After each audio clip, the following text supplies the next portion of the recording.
Video last night because really all I did was cut the patches for the floor and then paint over the rust spots with the Eastwood rust encapsulator, which I've had some luck with in the past. It's a pretty good product. So I was actually hoping to get the metal work done tonight, but didn't quite work out that way. As you can see here, I have all the cables and vacuum lines tied out of the way with a bungee cord. It just really would have been too much trouble to take them out of here, so I just got them out of the way as best I could so I could work around them. As you can see down here, I have actually riveted in the new patches, so all along here, as far back as that is a solid floor again. So it may not actually look it, but let me show you this here. Just press on that. I'm actually putting most of my weight on that right now, and it's not moving at all. It's not squeaking. I mean, this is solid. I can bolt the seat back down there now as is, and it'll hold. But the stability is only half the goal. Got to fill this up here.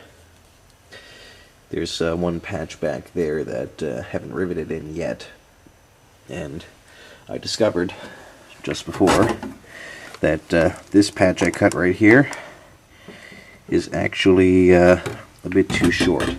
I ended up overlapping the rest of these patches a bit more than I originally planned, and I like the way the overlapping is working. I was afraid that if I overlapped everything, it would be too thick and the rivets wouldn't hold, but it seems to be giving it a lot more strength. I mean, this is rock solid again. So I cut a bigger patch. It's actually one side of it is outside. It's in primer, waiting for it to dry so I can flip it over, prime the other side, and then paint both sides.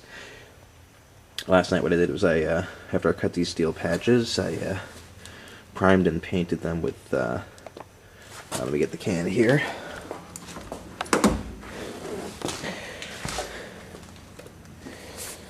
This is Rust-Oleum Professional High Performance Enamel. This one here is the, this one here actually is the paint.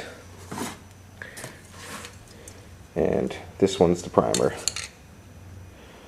So, hopefully this stuff will work. I don't mean the stuff I put on there to be a final coat. That was really just the first coat to get it on the metal to keep it as clean as possible. Once all the patches are riveted in, I actually got a little more metal work to do. Just kneel down here, see if I can show you. Let's see if I can get the angle there. You can see right along the bottom here. This wall looks like it was originally welded to the floor, and that has rotted out. Now I've sealed this off as best I could, and I really want to. Let me just put the camera back down here again. Sorry for that. I'm certainly not a filmmaker.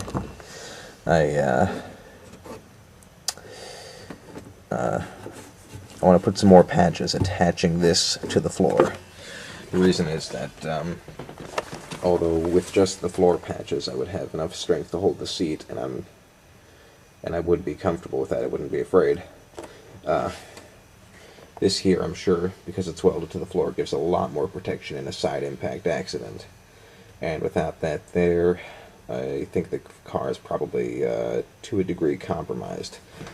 And once again, I'm not a physicist. I'm not 100% sure that putting in the patches here is going to do me much good, but I'd rather spend a little extra time, do that, and just to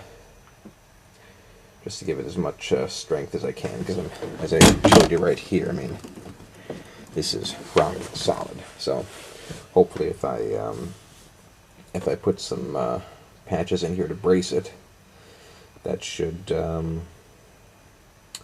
also be very helpful. So tomorrow I'm going to rivet these last two patches, the one that's outside, the one I just created, and that one. And then I'll cut patches for the side here, and then prime over this, basically. And maybe even coat over it with some more Eastwood, because I just don't want these rivets to rust. These are steel rivets with steel plates into the original car's steel. Originally, when I'd thought about doing this, I considered using aluminum for everything, but with aluminum you get two problems. I mean, you get the electrolysis of the aluminum against the steel, and I don't know much about that, but everybody says, you don't put one different kind of metal against another, because then you get corrosion issues. So, figured I'd, even though aluminum is more rust resistant in general, I decided just to do the whole thing in steel, because that's the way the car originally was. I mean, this here, of course, is not a factory quality repair.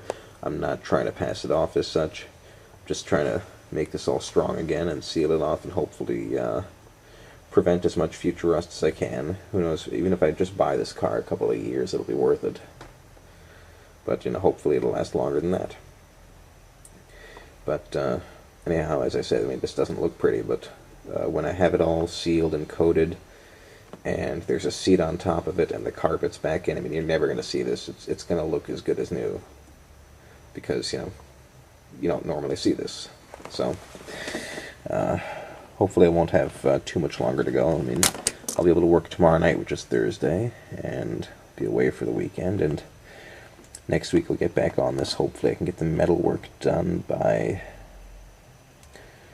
end of next week, maybe even get started on the doors, finish repairing the driver's seat, get the rest of the interior back in.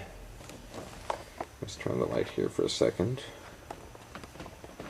I'm not sure if this is showing up at all, but I also need to clean the ceiling. It's kind of dirty. And then hopefully before long I'll be able to get the car on the road.